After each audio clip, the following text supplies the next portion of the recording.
Me visitó su espíritu. Mi historia no es nada fuera de lo común. El relato de mi historia es muy reciente. Ocurrió este 13 de agosto.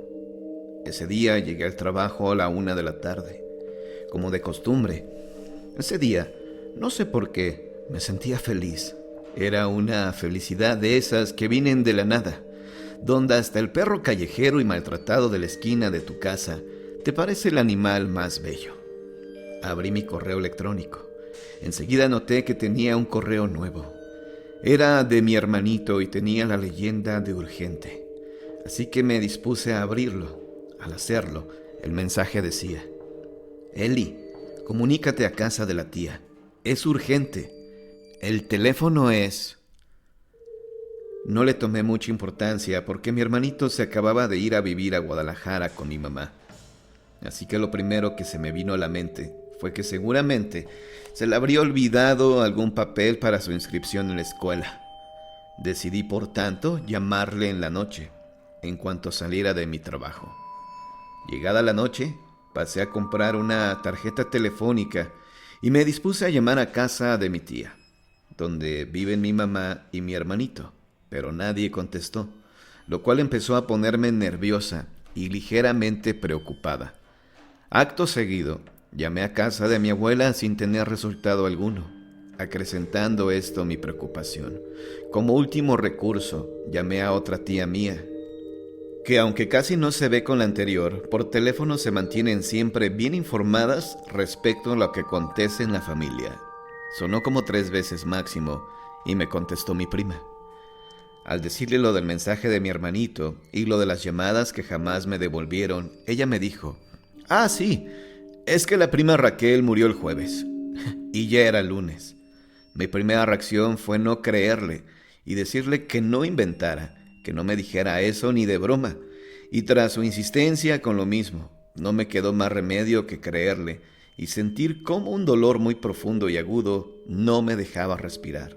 Después, me dispuse a llamar a un número telefónico que mi prima Saudi me dio, de la casa donde vivían los papás de mi prima Raquel, ya fallecida. Cuando llamé, me contestó uno de mis primos y me confirmó la noticia. Yo me solté en un llanto tan desolador que no pude seguir bien el hilo de la conversación, por lo que decidí colgar para poder llorar con calma. Eso fue a las 9:30 de la noche, y no paré hasta que encontré a mi mejor amiga en el camino de regreso a mi casa. Ella se quedó conmigo durante toda la noche y parte de la madrugada con la intención de que cesara mi llanto. Pero cuando creía tranquilizarme, el llanto me abordaba de nuevo con más ganas que al principio. Cuando al fin conseguí tranquilizarme, eran como las 3 de la mañana y mi amiga, al creerme dormida, optó por retirarse a descansar, pues estuvo en vela toda la noche tratando de serenarme. Al escuchar la moto de mi amiga alejarse, solo pude decir: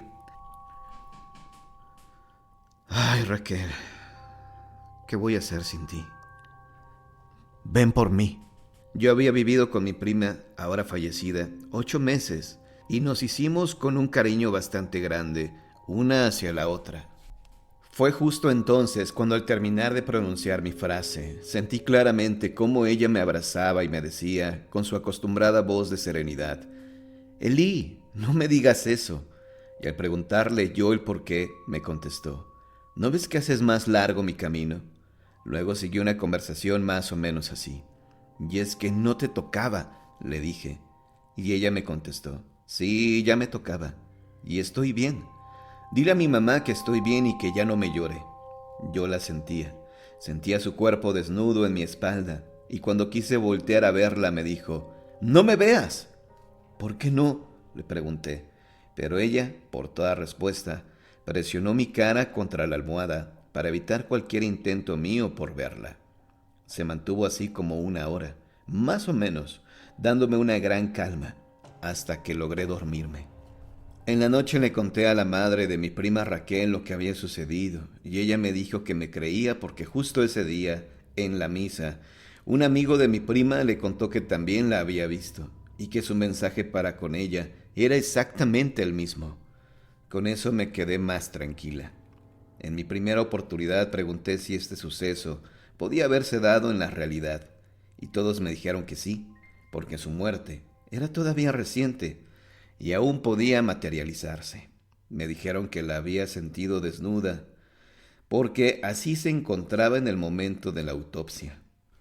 Si no dejó que la viera era porque sabía que estaba muerta. Vino a verme porque yo estaba sufriendo mucho, y eso a ella le dolía. Por eso, su insistencia en reconfortarme, y desde luego le dio resultado.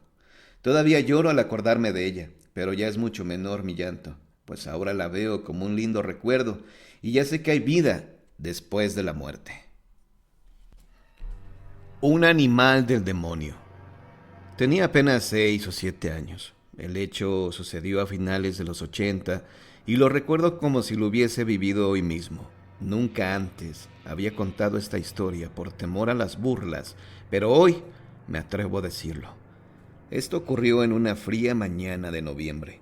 Yo deseaba ir a jugar a la calle, con mis juguetes, como lo hacía todos los fines de semana.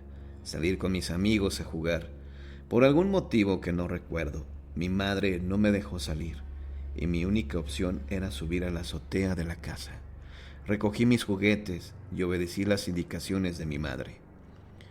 El mirador que tenía desde la azotea era amplio y descubierto, y aquí y allá podía verse la ropa tendida de los vecinos del edificio, agitándose al aire. Abrí la puerta para salir a la azotea, y al hacerlo, descubrí frente a mí, posado plácidamente sobre la barandilla, a un extraño pájaro que miraba a su alrededor, como observando su próximo destino. Me fui acercando a él muy despacito, y mientras lo hacía, me di cuenta que aquel pájaro no era como los que conocía. Era un animal muy grande, del tamaño de un águila. Sus alas eran como las de un murciélago, y su cuerpo, vuelto de espaldas, carecía por completo de plumas. En un momento dado, el animal, que debió escuchar mis pasos, giró su cara hacia atrás, y lo que vi fue tan increíble que no pude más que detenerme y quedarme asombrado ante esto. Aquel pájaro tenía una cara semihumana y su cuerpo, similar al de una persona, se posaba sobre unas patas terminadas en garras. Con esto, el animal saltó al vacío y entonces observó cómo desplegaba sus alas y se ponía a volar con un movimiento lento y armonioso hasta que desapareció de mi vista. Lo que vi fue de verdad que no fue una alucinación y que no formaba parte de una ilusión óptica que yo hubiera visto. Aquel pájaro tenía el cuerpo y la cara de un humano, y eso no hay nadie que me lo discuta. Yo lo vi y sé que fue realidad. No era alucinación ni sueño. Nunca había oído hablar de las gárgolas, y hasta que no las escuché mencionar por primera vez, jamás las asocié con este nombre. Pero en cierta ocasión, en que tuve la oportunidad de ver una de ellas, tallada en la piedra, en lo alto de una iglesia, el recuerdo de lo que había visto años antes, siendo apenas un niño, volvió a mi mente con más fuerza, encontrando en una y otra un gran parecido.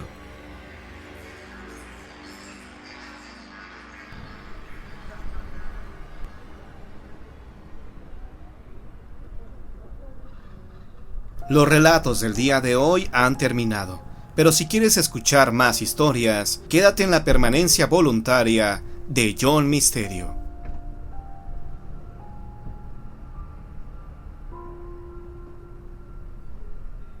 El llanto de una mujer de blanco. Un día a Doña Chula le sucedió una extraña experiencia que la dejó marcada por el resto de sus días. Ella tenía la rutina de levantarse todos los días a las 5 de la mañana para hacerle el almuerzo a su esposo. El señor trabajaba en lo que antes eran los talleres de ferrocarriles mexicanos. Ese día Doña Chula tenía su casa llena de gente, porque estaban de visita algunos de sus hijos, quienes estaban acostados en el piso de la sala. Mientras Doña Chula alistaba todo para preparar el lunch, escuchó algo que le pareció como si alguien llorara en el patio trasero de su casa. Ella se asomó intrigada por lo que había oído.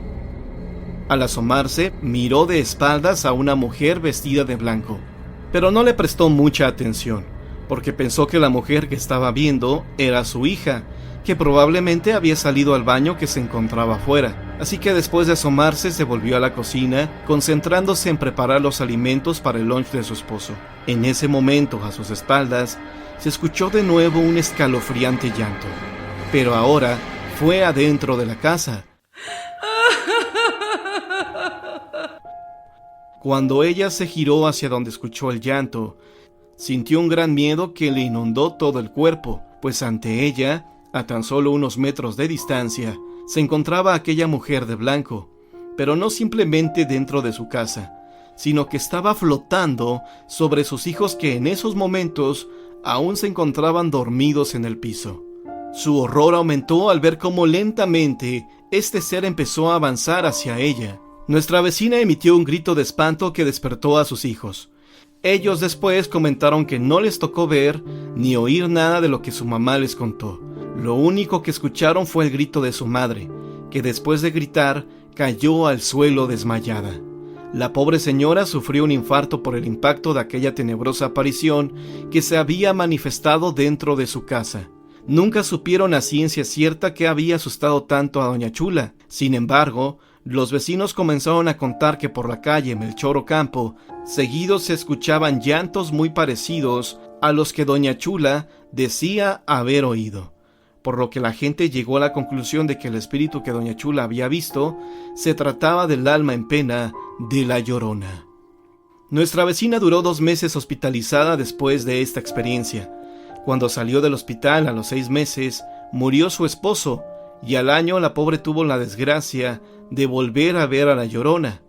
Cuenta mi mamá que eran las 2 de la madrugada cuando le hablaron para que llamaran a una ambulancia, porque doña Chula acababa de sufrir otro infarto. Cuando mi mamá llegó a la casa, escuchó decir a los vecinos que se habían acercado para ver lo que pasaba, que a un nieto de la señora lo habían encontrado en una esquina, escondido entre un sillón y la pared, y que el niño dijo que su abuela se había desmayado cuando había visto a la señora que había atravesado la puerta de entrada y había recorrido el pasillo hacia la puerta de salida. Nuestra vecina estuvo 2 semanas más hospitalizada. Cuando recuperó la conciencia, ya no podía hablar, solo balbuceaba. Doña Chula falleció a los pocos días. Quienes la vieron dicen que su cara expresaba un gran horror, motivo por el cual la familia había decidido sellar el ataúd para que nadie viera su rostro. Actualmente la casa está en ruinas, ya que después de lo acontecido, ninguno de los 6 hijos quiso vivir ahí. Mi abuela contaba que años atrás, cuando Empalme tenía poco de haber sido fundado, una muchacha que vivía en esa misma calle se había enamorado de un hombre quien le arrebató su inocencia, y después no había querido casarse con ella, por lo que la muchacha, llena de dolor y tristeza, se quitó la vida. Algunas personas decían que el espíritu que lloraba era esa pobre chica, otros más decían que era la Llorona. De lo que estaban seguros era de que algo muy aterrador había tomado la vida de doña Chula, algo que quizá aún siga ahí.